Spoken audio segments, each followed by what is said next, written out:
state. So we're happy to be here and glad that we're able to do this today. For those of you who haven't heard of ASCE, we're the American Society of Civil Engineers.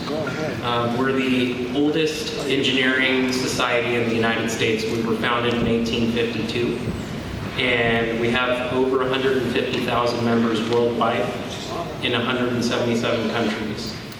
In Alaska, we have 5 branches and 2 student chapters and about 800 members. And one of the core goals of ASCE is to shine a light on the civil engineering profession and what we do and the type of work that we do. Today's not only a dedication for a historic civil engineering landmark, but it's also a celebration of the people and the engineers involved who dream big and bring these dreams to reality. So it takes a big team to be able to work, design, and bring this to fruition, and even maintain it to this day. Infrastructure is something that I think we all take for granted. The clean water that we get out of our taps, the nice roads that we're able to travel on, or the bridges that we're able to get over, the airports that we're able to fly into, and the ports and harbors that bring the goods into our communities that really support our economy and our way of life. So we're taking today as a moment to celebrate this civil engineering landmark, the O'Connell Bridge. We are about a month ago was the 50-year mark of when this bridge opened, August 19th of 1972. So we're about 50 years from when this bridge was officially dedicated and opened and for use for the public. So we're celebrating this as an Alaska historic civil engineering landmark, along with the engineers back in the late 60s and early 70s who had a big dream and brought this dream to reality. So first, I would like to invite our speakers, or actually our first speaker from the Sitka Historical Society, since we have so many folks here from out of town who don't know a lot about the history of Sitka. We wanted to give them a little bit of the history so they can understand how this community ended up starting here and what how this bridge played a role in developing this community.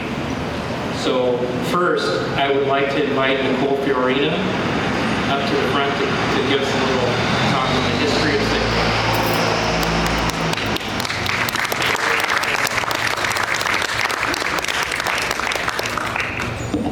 Sorry, I'm short. All right, so hello everyone. Everybody hear me? Yeah. Okay. That's good. I'd like to begin by acknowledging that the land on which we gather today sits on the unceded ancestral lands of the Tlingit people who have inhabited Southeast Alaska since time immemorial. We thank them for their strength and resilience in protecting this land, and we are committed to learning from the people, elders, and lessons from the past as we strive to cultivate relationships and a healthier world for future generations. So people have come to Sitka for thousands of years, drawn by abundant resources and natural beauty. Struggles to control the bounty from the land and sea have shaped Sitka's past and continue to influence its present. The many people who have called this place home, Tlingit, Russian, American, and others, have woven a rich cultural heritage that is uniquely Sitka. At the time that Russian and European explorers reached Southeast Alaska, Sitka was a prominent settlement and home of the Kiksadi clan. The arrival of Russian settlers violated the traditional autonomy and led to conflicts. The first Russian settlement on Baranof Island was established in 1799. By that time, Russian traders had outposts in the Aleutian Islands, Kodiak, Resurrection Bay, and Yakutat. Sitka was the southernmost extent of the Russian colonial effort. By 1804, after several battles, Sitka was firmly under the grasp of the Russian occupation and would not officially change hands until October 18th of 1867, when Russia sold the entire territory of Alaska to the United States for $7.2 million. In January of 1959, Alaska became the 49th state. Now, I know that's a really, really brief history. Just don't have there's a lot of cultures here and a lot of history, so if you guys want to learn more, you're welcome to come by the museum at any time. Now we're going to switch over and we're going to talk about some of the history of the bridge and before the bridge. Now, let's talk about Teddy, Donna, Dorothy, and Arrowhead. I don't know if any of those names mean anything to you, but I'll bet that some of you figured out that these were the names of the shore boats that transported passengers over the channel between Sitka and Japonski Island. The little ferries maxed out at about 50 passengers and ran every half hour from 6 a.m. until 12:35 a.m., except weekends and during rush hour when they left every 15 minutes. In the early days, passage cost a whopping 10 cents, with children riding free. Bonnie Rita Brenner remembered being dropped off by the school bus at the docks and riding the shore boats to shore, where she walked to Front Street Elementary School with her classmates who also lived on the island.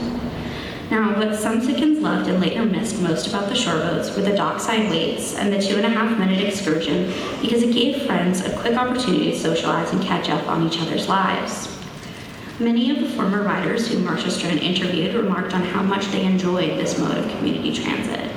Passengers caught up with the latest news with their neighbors and made new friends at the same time.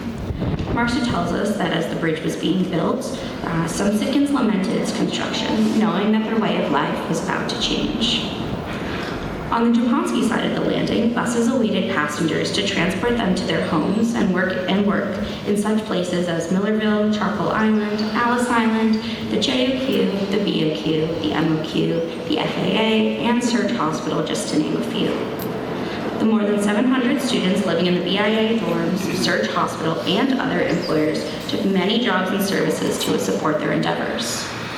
There was a post office, a laundry, a small cafe, canteen, all on that side of the island. And Mount Edgecombe and Sheldon Jackson alumni talked of the days where their high schools played hotly spirited contested basketball games.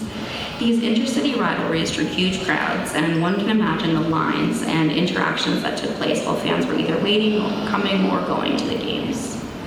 Now, those that missed the last run of the day had one of 3 choices. Swim. At least one team did this, probably more if we actually knew all the stories.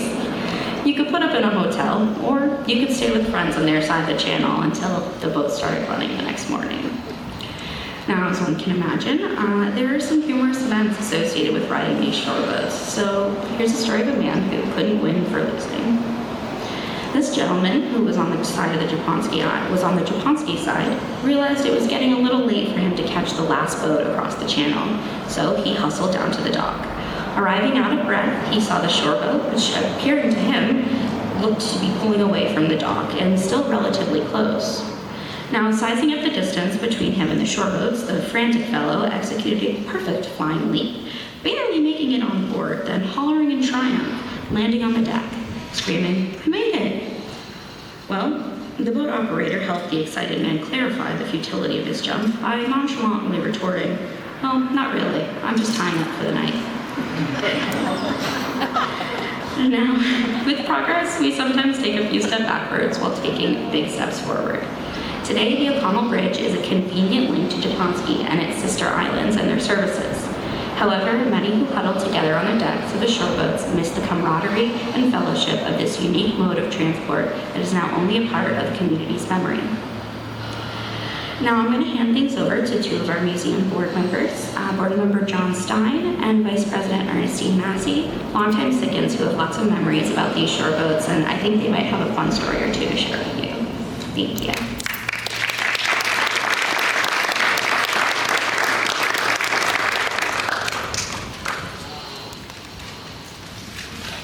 Good afternoon, everybody. My name is John Stein. I'm on the volunteer on the board of the Sitka Historical Society. And it's great to be here on Patriots Day, among other things, and a 50-year resignation, it's a 50-year recognition of the O'Connell Bridge. I'd like to express my appreciation to the American Association of Civil Engineers and its move to put this bridge on their National Registry as a landmark. And I'd also like to recognize the Historical Society and curator Nicole, where did she go, to help assemble information for the period in advance of bridge construction, which was great assistance, included the dearmament chronology of 1867 through 1967, which provided a wonderful list of stuff that happened in Sitka by the day almost. So anyway, I used those sources to consider how the community considered development of the bridge. In the dozen years, the 12 years before the bridge opened, significant changes occurred in the Sitka area, including the construction of the Japonski Airport. The airport made the highway connection imperative for the community. The area population had doubled from its 1950 census to about a 1960 population of 6,200 people, resulting from the construction of the Sitka pulp mill and the related timber industry. Changes to the landforms in the area were accomplished, including an urban renewal project which placed Swan Creek underground and developed a new commercial site to be filled by other businesses and community buildings. This site that we're on is tidelands, and if we were here before, we would be standing this deep in salt water. So there was a lot of work that went into the preparation of the bridge abutments and such. The Crescent project behind me and adjacent to the seawalk was dredged to provide a harbor and landfill, including site for the Centennial Hall. Tideland areas behind the Sitka Hotel to your left, and Ernie's Bar, maybe some of you are familiar with Ernie's. The Silver Basin and the cellar were filled with dredged material and developed for parking and future bridge abutment fill placement. Institutions changed in the 12 years, including the merger of the city of Sitka and the borough of Sitka into a unified city-borough government. The United States National Health Service on Japonski Island ceded their interest on Japonski to the Bureau of Indian Affairs. And modes of transportation advanced significantly in the 12 years. Now jet airplanes are serving Alaska, and ocean-borne freighter traffic were switching to barge service. I came across a letter from the Alaska Steamship Company, which was interesting, that said, "You've got to have a drawbridge. We just can't get into Sitka because of the height clearance, and we object to constructing the bridge." And then a few months later, there was a never mind letter that said that they were contracting with, or they had sold their interest to a Foss-Tucket barge, and fuel deliveries and such would come by barge service to Sitka instead of the seagoing freighter. So changes adapted. Disasters and averted disasters.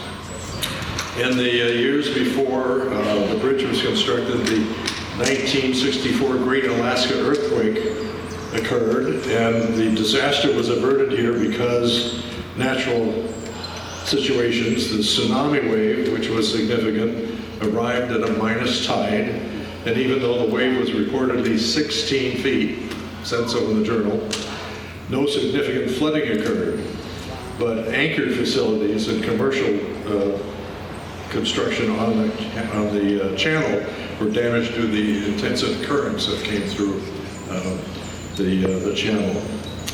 So disasters where we recovered as a community. In 1966, a downtown fire destroyed 20% of the business district, including the historic St. Michael's Cathedral, which sadly had been remodeled and repaired just a few years earlier. All have since been rebuilt. The National Historic Preservation Act of 1966 required a review of the bridge construction with respect to its location next to the historic New Clean, or later known as Castle Hill, to wit, with the flagpoles, to be certain that its historic status was not significantly impacted by construction. This high water tidal island, this is spelled Noowtlein, New Clean, was occupied by the Tlingit Indians from ancient times until 1804, when the Russians drove the Tlingits out in order to establish Russian control over the area. The hill had served as a fortified village for the Tlingits, fortified castle residence for the Russian-American Company, and later as a residence and agricultural station for the United States. Thus, according to the National Historic Preservation folks, maintaining the hill's historic context was important in siting the bridge. The view of the forested islands and waterways from the hill was most significant to that ad hoc committee. They recommended paint the bridge gray. So it blends in, right? Given the fill and road construction that we're on right now, they asked that landscaping be provided to screen the view from the Castle Hill top. So reviewing DeArmond's chronology, there's a few interesting things that happened in that dozen years before the bridge was put together, which showed, I think, the community's desire and intention to get across the water.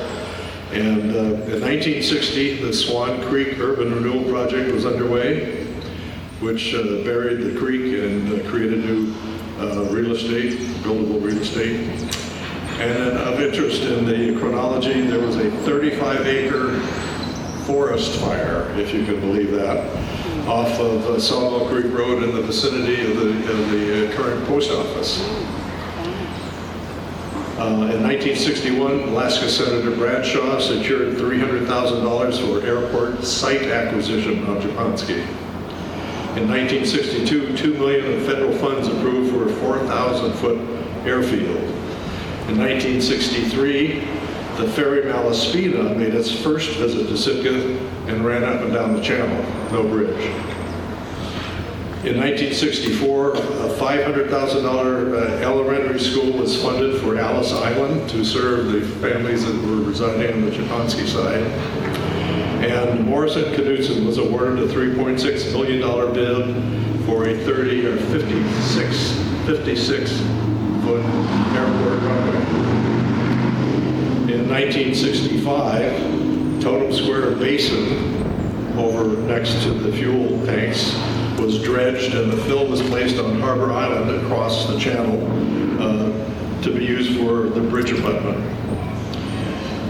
And the first phase of the airport was completed. In 1966, a grant to build Centennial Hall on completed urban renewal landfill was approved. Okay, where are we going here? There's a wind. You either have sun or wind, right? All right. There we go. Okay, I got it. Thank you. So again, in that the 12 years preceding construction of the bridge and opening, the Alaska Airlines flew a 737 jet for the first time at Sitka Airport.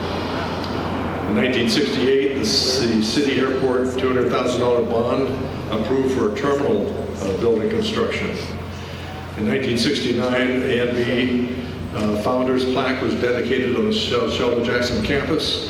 A contract to build the airport terminal was awarded. And by the way, John Wayne, for some of you older people remember who he is, visited Sitka for a day. So we could claim John Wayne attention for a little bit. In 1970, the Sitka airport was dedicated, and Foss Alaska officially took over freight service from Alaska Steamship Company, Foss Alaska. The bids were open for the bridge construction, initially at $3.2 million. A plan for the Sitka Indian Village redevelopment was approved in 1970.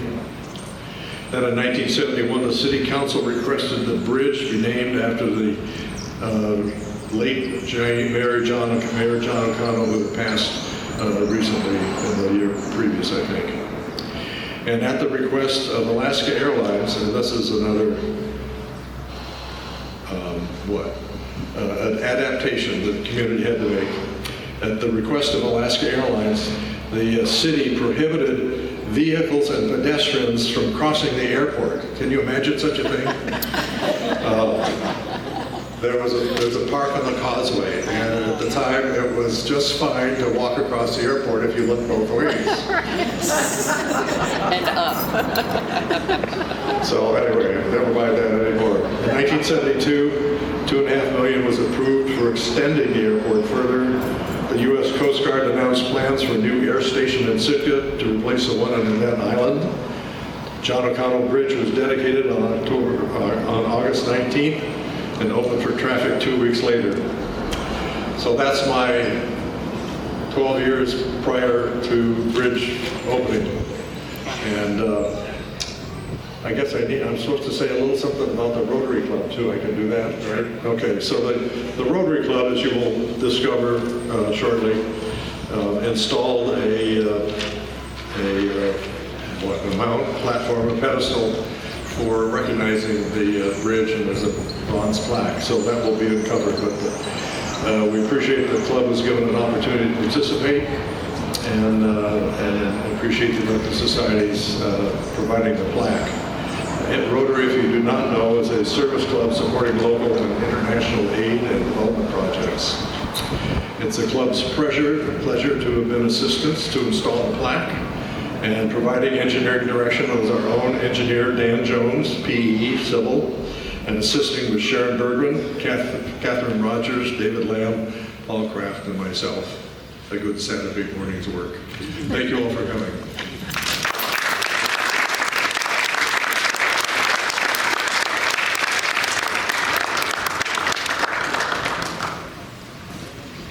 Thank you, John. I appreciate that. Our next presenter today is Ernestine Massey with the Sitka Historical Society. Ernestine.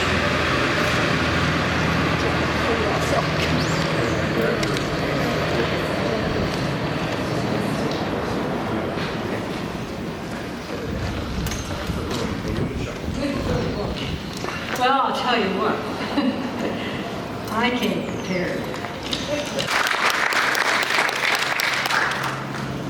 Hey, good afternoon, everyone. I really appreciate being here today. The governor asked me to come down today, not only to represent the state of Alaska at this important dedication ceremony, but also to talk about the importance of infrastructure like this as Alaska moves forward with our plan to rebuild Alaska with this Infrastructure Investment and Jobs Act.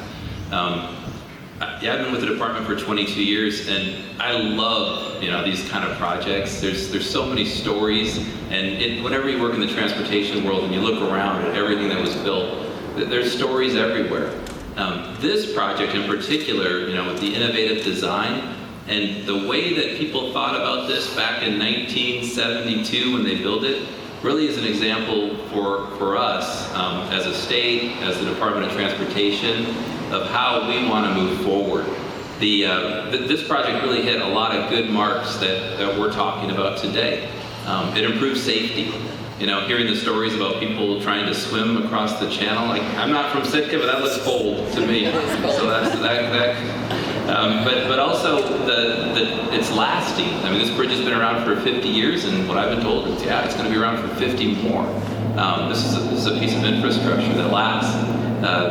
It also, economic vitality, the senator talked about what happened with Sitka, since this bridge was built. Economic vitality is huge for this state right now. What a great example. Resiliency, it's right there, it's holding up, it's holding up to all the things that come at us, and it's sustainable. So it's really just this wonderful example of a piece of infrastructure. I mean, everybody in Sitka should be really proud of this, and really appreciative that ASCE is honoring it today. One thing I would just say, since I have an opportunity up here with the mic, is you know, DOT right now, we're planning for the future. We're looking at how do we spend all these infrastructure funds that people, and I'm sure a lot of you have heard, are coming into the state. And you're going to see us out there asking for your thoughts and opinions on what works and how we should move forward. So please take advantage of that. One thing I've learned with the state over the years is sometimes we don't pay a lot of attention until the bulldozers show up.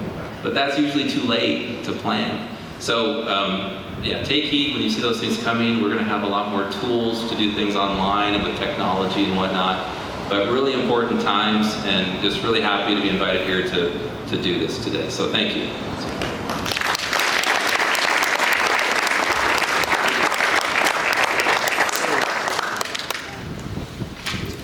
All right, thank you, Commissioner Anderson.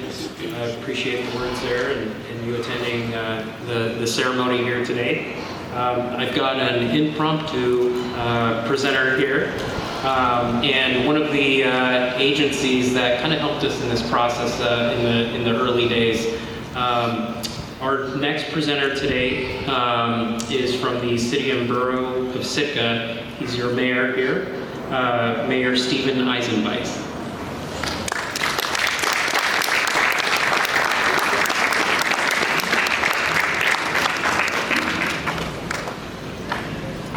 Impromptu, yeah. I keep telling them when I come to these events not to give a mayor a microphone, but you know, they keep doing it. So this will be kind of along John Stein's 6-page speech here. So everybody sit down, buckle up.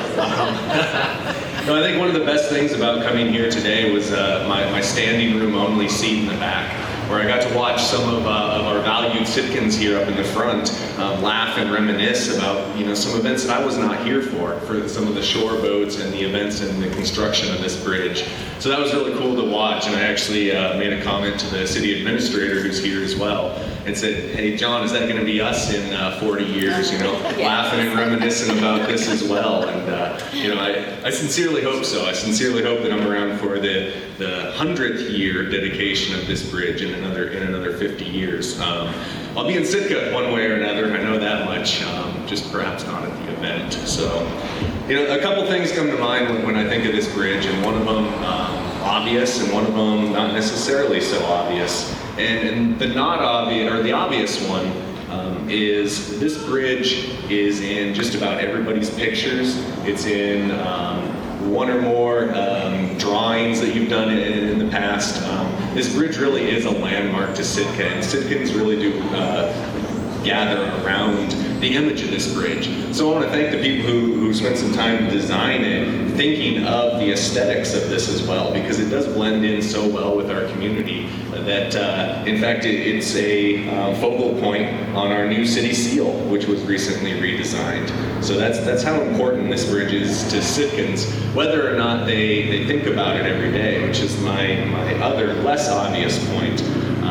I don't know how many times a day you drive across this bridge, but you just really don't think about it. It's just there. It just happens to be there. You drive to the hospital, you drive to the airport, you drive to the harbor, whatever your business on either side of the island is, you just cross the bridge, no big deal. And we don't think about it in terms of Ketchikan. Every time you have to visit Ketchikan, you have to get on the shore boat and you continue that process. Having done the shore boat in Ketchikan, I don't feel they're quite as friendly and as inviting as the shore boats were here back in the 70s, but it still gets you across one way or another. It's just a little less convenient. So I guess I'm going to think about that a little bit more every time I drive across the bridge now, is what a convenience and what an asset it really is to Sitka. We heard earlier about all the economic activity that can happen on Japonski Island because of it. And that is on both sides of the island. I don't think it'd be possible without this landmark here in Sitka. So thank you everybody for coming today. I'm really glad to see standing room only. And thanks to the engineers for having this event and recognizing our landmark here, because it really is a landmark to Sitka. Thank you.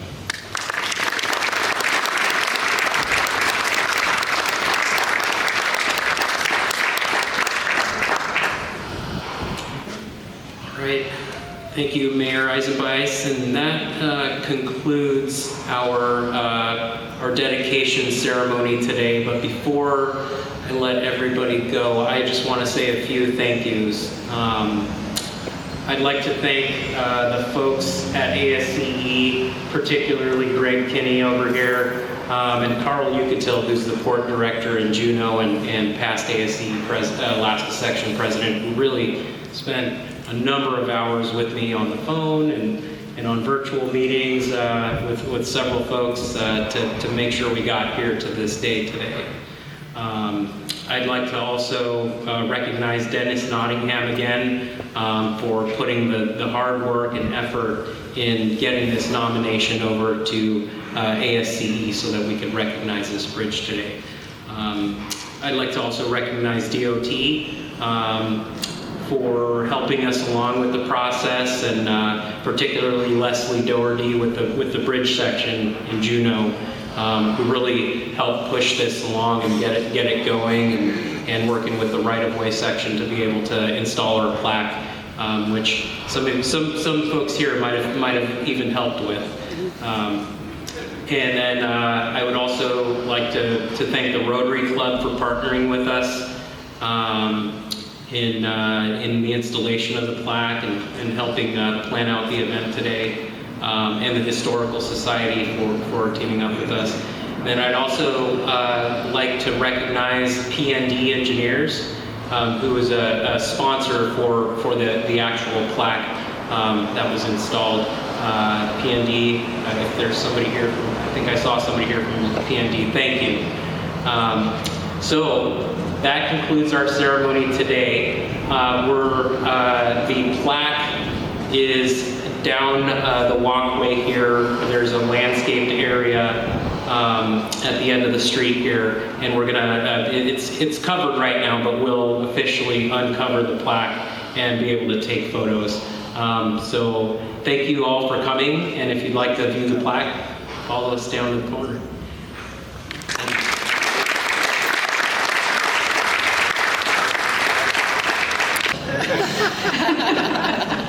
One thing, John, I got to follow up on the John Wayne thing. I just can't resist. That's not on my paperwork, so I'm going to add to my 3 minutes that I was given. I was walking down the street after I'd been to the post office. You remember where, this used to be the post office down here. And I had my arms full of some little boxes of things and different things that I was carrying, and the wind was blowing and it was raining, and I was bending over like this, and I walked right into a belt buckle. And I looked up, and this man grabbed me by the shoulders and he says, "You better watch where you're going, little lady." It was Tommy. I just had to share that.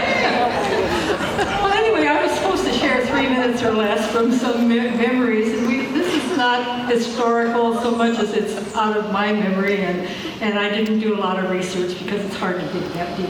So the shore boat was in constant use for the folks on either side of the channel. I knew Mr. and Mrs. Jean Brady, who lived downtown.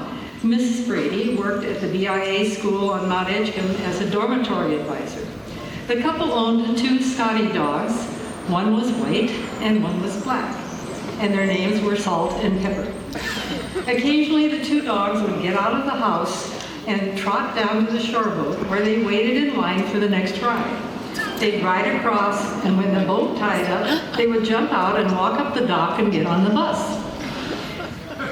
They would stand out of the way for other passengers to get off at stops, but when the stop came to the dormitory, when they stopped to the dormitory came, they would crowd to the front and go see Mama. Salt and Pepper were well known and well loved. When the airport was built in 1966, the problem of transporting luggage was solved when the airlines purchased an amphibious vehicle to carry luggage to the turnaround, which would have been used by the PBY and Golden Goose planes, the only air traffic at that time other than private planes. The area is now utilized by the skateboard park.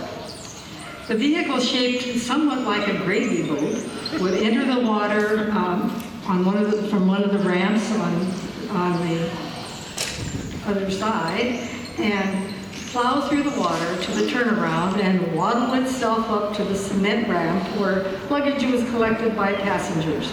The vehicle was known by all as the Duck.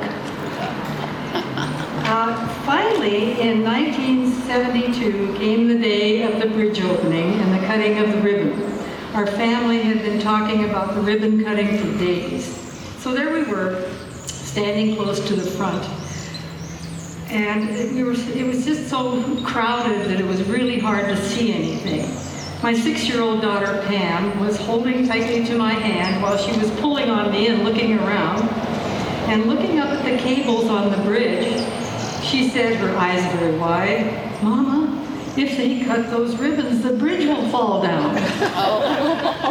Eventually, the actual ribbon was cut, and here we are. This landmark is still standing.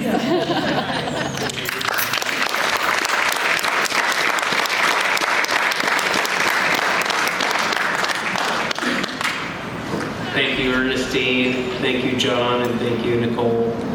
Very much appreciated, and we actually wouldn't be here without all of your help. So we appreciate the help from the Historical Society, from the Rotary Club, and from the Chamber of Commerce for helping us over the last, and I want to say it's been the last several years that we've been planning this ceremony today.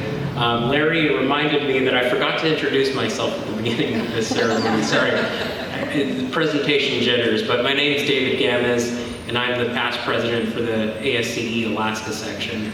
I've been working on this effort with several folks here, the ones I mentioned earlier, and several folks from ASCE for the last, I want to say 6 or 7 years to get here today. This process of dedicating this historic landmark was actually kicked off about 8 years ago by a fellow known as Dennis Nottingham, who was actually one of the original designers of this bridge. Unfortunately, he passed away earlier this year and wasn't able to make it to this. This was kicked off by him, and I'm happy to be here to, bring this recognition on his behalf. Historic civil engineering landmark, that process for ASCE, there's different criteria that we consider when we're deciding on whether or not we're going to dedicate infrastructure as a landmark. And this one in particular, provided an essential connection for this community that really transformed and changed this community over the decades and provided great value. But also the style of the bridge, this cable-stayed bridge was not seen in the United States before 1972, and it was one of the first vehicular cable-stayed bridges in the country. Actually, it was the first vehicular cable-stayed bridge in the country, and definitely the first in Alaska. So we're recognizing it for that reason. It provided an important connection from the airport, from Japonski Island to Sitka, and provided that valuable connection that made several things a lot more convenient for the local community. I think John mentioned in his speech that there were ferry boats, and Ernestine mentioned that there were ferry boats every 30 minutes running from the airport to the Baranof site here, and this completely transformed having to rely on that service. So in 1968, the Coast Guard approved moving forward with the preliminary engineering for this bridge, and that design effort was led by the Alaska Department of Transportation, their bridge design team. One of the many challenges for the designers of this bridge is the high seismicity in Alaska, our potential earthquakes. Also, the climatic conditions are different from other parts of the country, and those are some of the challenge. And then also the proximity to this historic site here, Castle Hill, and tight area that they had to stick to in order to design and construct this bridge to not disrupt the historic landmark there. The design for a cable-stayed bridge proved to be feasible.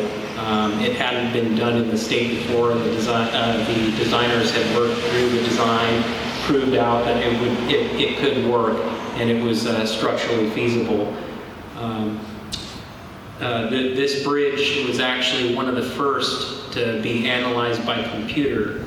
In fact, an IBM 1130 with about 16 kilobytes of memory on it. Dennis Nottingham in the computer section at the DOT were, using the first structural analysis software to analyze this bridge structurally and verify all of the stresses and some of the engineering components to this bridge. So those are some very unique aspects of it. The design effort actually ended up winning some national awards for innovation. And the lead engineer on the project, Bill Goot, received the Outstanding Engineer of the Year award from the Alaska Society of Professional Engineers. The bridge itself is, the total length is about 1,250 feet, and the longest span is about 450 feet.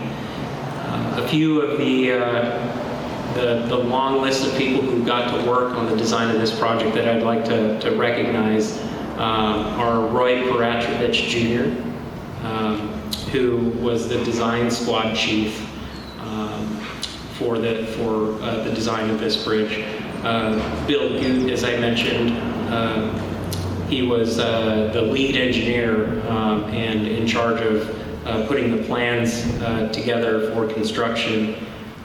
Dennis Nottingham, who did the structural analysis, the hand calculations, and working with us the computer software in order to verify his calculations.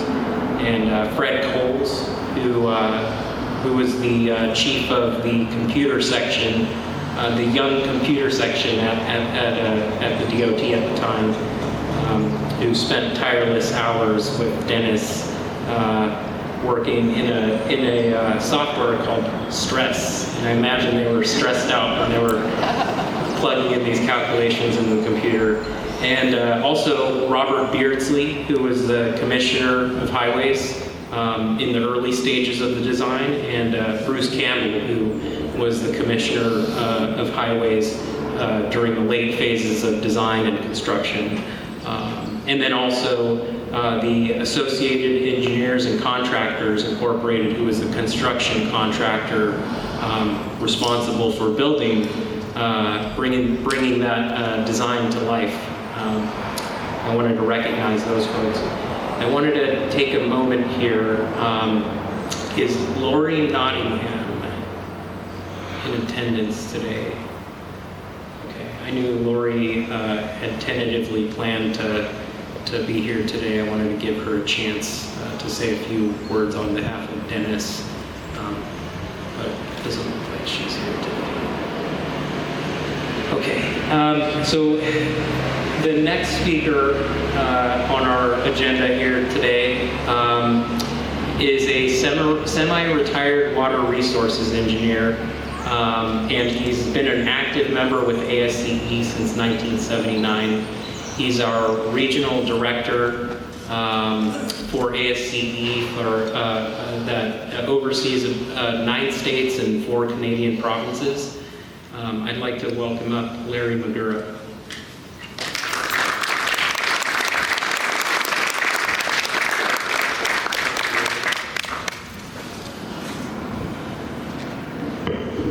That's a little low for me. Good afternoon, everybody. As Dave mentioned, I'm Larry Magura, and I have the honor and privilege to be the regional director for ASCE Region 8, which is the 9 western states, western U.S. minus California. It's about the easiest way to look at it. Plus 4 provinces in western Canada. And That works out to about 13,000 members of our society in that geographic area, broken down into 12 sections, of which the Alaska section is one. And in my experience, the Alaska section has always been a strong organization. I don't know, it's the weather forces people to interact more with each other, but I'm a member of the Oregon section. I'm from Portland, Oregon.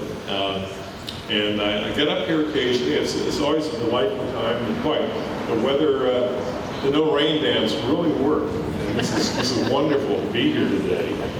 A few more words about ASCE. We are the oldest professional engineering society in the United States. We've been around since 1852.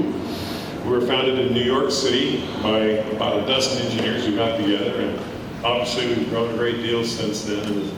As David indicated, we are a worldwide organization, and we produce lots of technical specifications, information for engineers dealing with all sorts of design issues. I'm a water resources person. Should have been retired a few years ago, but I've become very involved with ASCE, and I still actually do some consulting work on the side. So, dealing with ASCE, it's an honor. We always seek to honor the engineers who built these monuments that our whole culture, whole society really relies on. The work they did to develop the infrastructure of our country. And this task within ASCE is assigned to our History and Heritage Committee, of which I'm a member.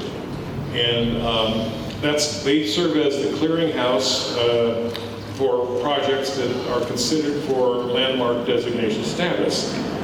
Yesterday, we had the honor, and it really was an honor, to dedicate a national historic civil engineering landmark plaque for the Salmon Creek Dam outside of Juneau. And that's an amazing project. That was constructed, completed, put into service in 1914.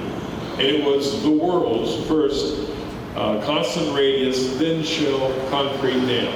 And it was outside of Juneau, Alaska, when Alaska was just a territory. Just think the monumental effort that took to get the concrete and the supplies to build it. It was tough enough to walk up to it for some of us, but we did. And so it's important that we honor our forebears who made those kind of projects happen. And it's no less important to honor folks who, in a more modern era, built projects like this. This project was considered for the National Historic Landmark process, but it fell just a little bit short. We could not confirm that it was the first cable-stayed bridge in the country. Matter of fact, cable-stayed bridges were starting to be talked about, and there's several under construction at about the same time, in the early 1960s. So, in the case of Salmon Creek Dam, that design that was used there was the first in the world. And it led to a whole family of similar types of dams built throughout the United States and in other parts of the world, including Hoover Dam.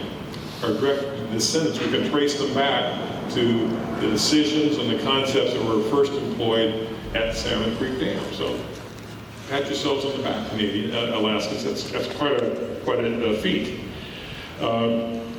O'Connell Bridge, which was completed in 1972, is one of the earliest examples of the innovative cable-stayed bridge design in the United States. And it's the earliest example of this type of bridge in the entire state of Alaska, which is saying quite a bit just by itself. That is a significant achievement. The impact of the bridge on the Sitka community has been profound and has forever altered the type of life that you live here. We always seek through the National Historic Civil Engineering Landmark Program to honor these projects and the engineers who make them happen for their skills as innovators and risk takers. And that's really what it comes down to. No risk, no reward. While O'Connell Bridge itself is not the first example of a cable-stayed bridge in the United States, it is certainly an early example. If it had been the first, we would have been happy to give it the National Historic designation. But the state designation is no less of an accomplishment. And there are several projects around the country. The oldest concrete dam in the United States is in my hometown of San Mateo, California, and it just has a San Francisco section landmark plaque on it. We're working on changing that. But engineers don't do a particularly good job of blowing their own horn and acknowledging their accomplishments. And that's really one of the reasons why we're here today. Is this is a beautiful bridge. It's very iconic, very aesthetically pleasing, and we're delighted to be here today to participate in putting a state historic landmark designation on the iconic bridge. Thank you.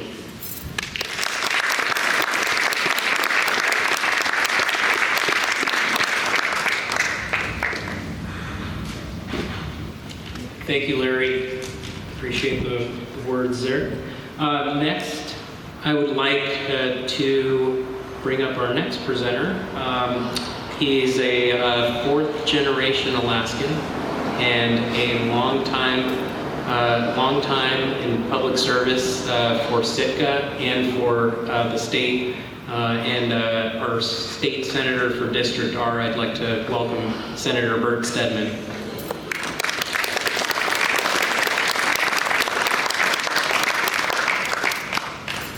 Well, it's nice to be here, and I'm not going to take too much time. I don't have any really prepared remarks, but when I think back, when I was learning Alaska history in 8th grade, Harvey Brandt was my teacher. We didn't have a bridge, and the little boats were going back and forth, and we used to go over to Mount Edgecombe for the sporting events and stuff. And then when they built the bridge, and it was pretty exciting in town. I happened to be that summer fishing out of Petersburg and bought a car when I got home.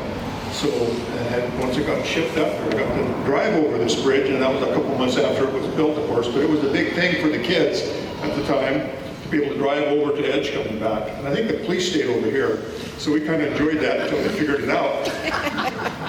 But it was very nice. But one of the main points I want to make when we look at this economic development is once the bridge was done, there's been construction over on Japonski for almost 50 years straight. And you can really see it today, with the hospital going on and expansion of the Coast Guard, new Coast Guard ship. But without the bridge, my guess is Mount Edgecombe High School wouldn't be there. The hospital would probably be in Juneau. Coast Guard would probably still be there, because they like the seclusion and location. But it was really an anchor point in the economy to get this bridge built. And we're reaping the benefits now. We're seeing, all kinds of construction, and they didn't, in my opinion, didn't hurt Castle Hill. It's just part of the community, the bridge. It blends in very well. The designers did an excellent job. And it just really appreciated. So change is good. When we had the construction of the bridge, I'm sure there was the detractors that didn't want to lose the little teddy running back and forth for 10 cents. But we did save the shipyard, or the boathouse over there on the island, as a little museum. So that kind of goes with the bridge, and that's kind of nice. And I would like to thank the construction workers, and I don't know who they were, but my understanding is when they first set one of these pillars, bolt pattern was backwards. So that was quite the discussion in town on how they're going to rebed those bolts and get it turned around so they can get the bridge built according to plan. And so I appreciate that. And it didn't fall down and didn't get cracked and nothing happened to it in the earthquake, and then it's all been reinforced. So it should be here 100 years from now. So I just want to thank everybody for coming today. It's very nice. And I'm really glad to see the bridge get nominated and pointed out, across the country for its design. Thank you very much.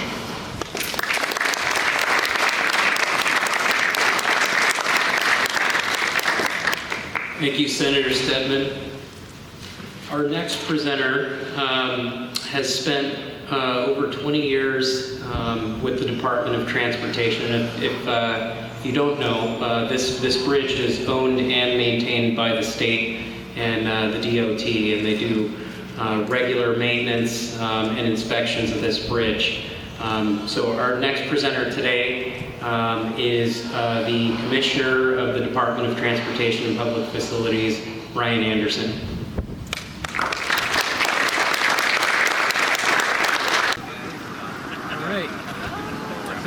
We're officially unveiling. Get on the other side so your shadow's not on it. Thanks, Larry. Oh, okay, that'll work. Officially unveiling the historic landmark.